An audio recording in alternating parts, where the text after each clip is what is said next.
Assalamu alaikum brothers and sisters, I hope you are well. Every day, we as Muslim Ummah hope that the next day will be better for our people in Gaza. Every day, we think that conditions cannot become worse than they already are. But to our dismay, the next day, we see much more oppression being exercised upon innocent lives, much more sadness and helplessness, and much more rivers of blood. In such times, we as Muslims feel helpless and powerless as we are unable to provide any form of physical help to our brothers and sisters in need. But we need to remember one thing, that throughout this unimaginable crisis, Allah subhanahu wa ta'ala has never left the side of His servant. Allah subhanahu wa ta'ala never abandons His servant in times of need.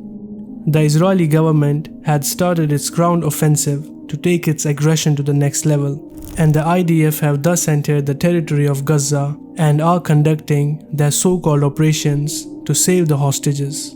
But surprisingly, several reports are coming from this operation that the IDF soldiers are claiming that they are unable to explain the situation on the ground, and it seems as if they are fighting the ghosts.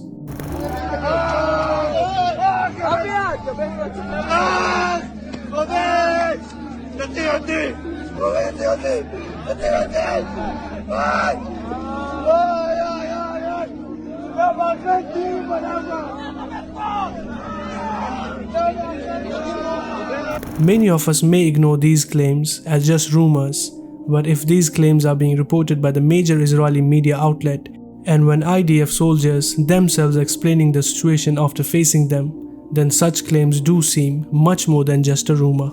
In the Battle of Badr, the number of believers was only a handful, while the number of enemies was much larger.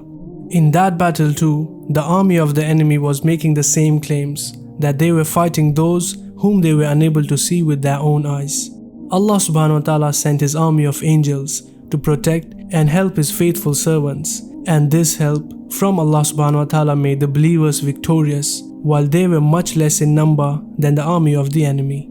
Is it so that this time Allah subhanahu wa ta'ala has sent His army of angels to help the believers against the oppressing regime? Or are the IDF hallucinating because of tiredness or other factors?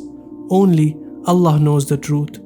We don't know the decree of Allah subhanahu wa ta'ala. What we know is that we must trust His decision. We should remember that nothing happens against the will of Allah subhanahu wa ta'ala, and Allah is not unaware of what the wrongdoers are doing right now. Whatever is taking place in that small strip of Gaza, we are unable to understand it. But as human beings, we are short-sighted and we do not know how Allah subhanahu wa ta'ala has planned the affairs of His believing servant. May Allah subhanahu wa ta'ala make the Palestinian people steadfast and firm during these difficult times. Ameen.